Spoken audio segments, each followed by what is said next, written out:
the king's edict in behalf of the Jews. That same day, King Xerxes gave Queen Esther the estate of Haman, the enemy of the Jews, and Mordecai came into the presence of the king. For Esther had told how he was related to her. The king took off his signet ring, which he had reclaimed from Haman, and presented it to Mordecai, and Esther appointed him over Haman's estate. Esther again pleaded with the king, falling at his feet and weeping. She begged him to put on end to the evil plan of Haman the Agagite, which he had devised against the Jew. Then the king extended the gold scepter to Esther, and she arose and stood before him. If it please the king, she said, and if he regard me with favor and think it the right thing to do, and if he is pleased with me, let an order be written overruling the dispatches that Haman son of Hamadatha, the Agagite, devised and wrote to destroy the Jews in all the king's provinces. For how can I bear to see disaster on my people? How can I bear to see the destruction of my family? King Xerxes replied to King Esther and to Mordecai the Jew, because Haman attacked the Jews, I had given his estate to Esther, and they have impelled him on the force he set up. Now write another decree in the king's name in behalf of the Jews as seems best to you, and seal it with the king's signet ring, for no document written in the king's name and sealed with his ring can be revoked. At once the royal secretaries were summoned. On the 23rd day of the third month, the month of Sivan, they wrote out all Mordecai's order to the Jews and to the satraps, governors, and nobles of the 127 provinces stretching from India to Kush. These orders were written in the script of each province and the language of each people, and also to the Jews in their own script and language. Mordecai wrote in the name of King Xerxes, sealed the dispatches with the king's signet ring, and sent them by mounted couriers who rode fast horses, especially bred for the king. The king's edict granted the Jews in every city the right to assemble and protect themselves to destroy. Kiran annihilates the armed men of any nationality of province who might attack them and their women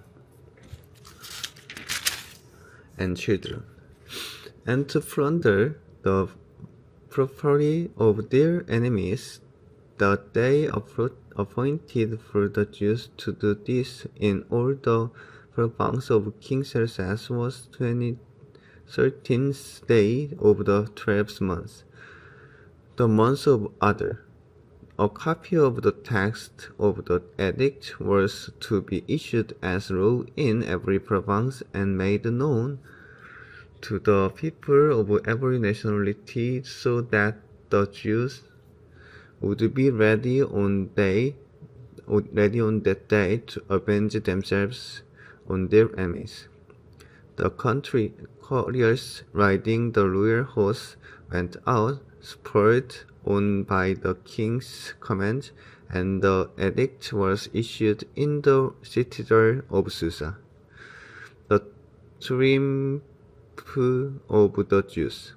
When Mordecai left the king's presence, he was wearing royal garments of blue and white, a large crown of gold, and a purple robe of fine linen, and the city of Susa had a joyous celebration.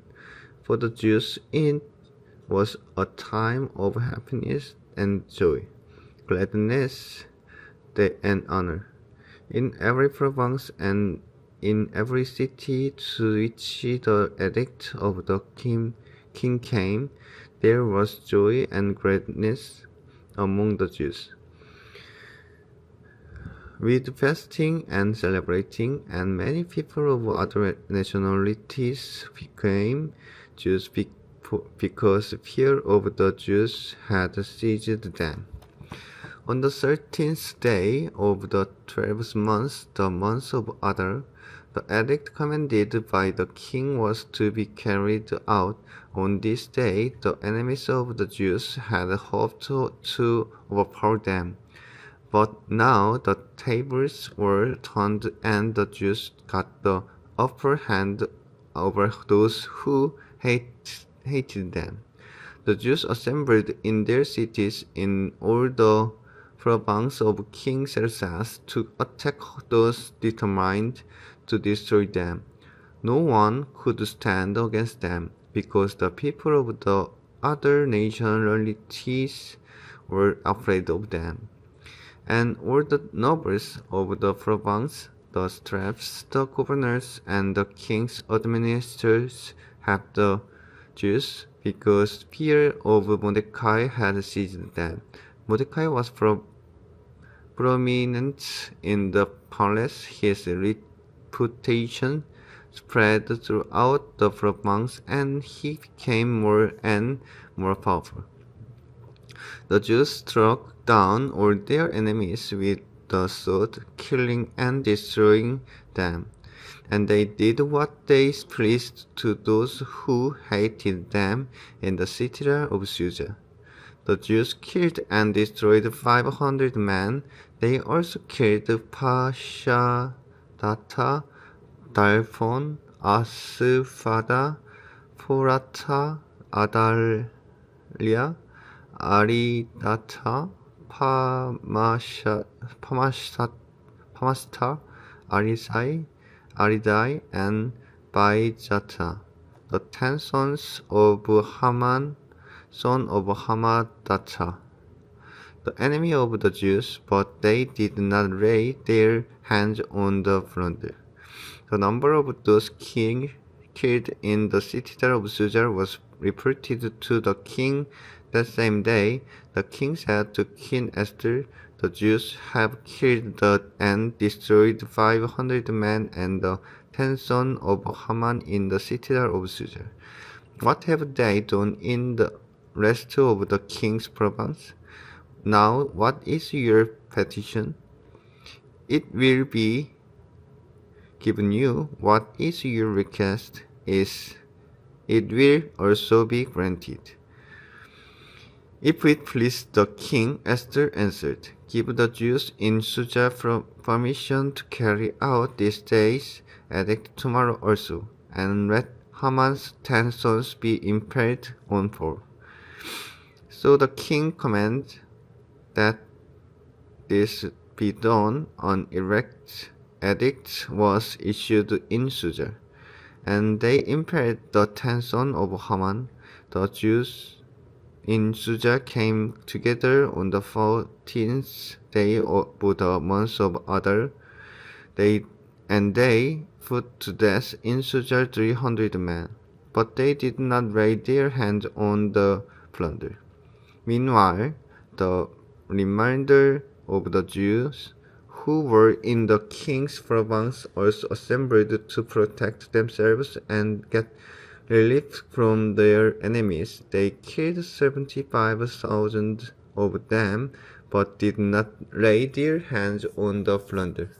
This happened on the 13th day of the month of Adar, and on the 14th day rested and made it a day of fasting and joy.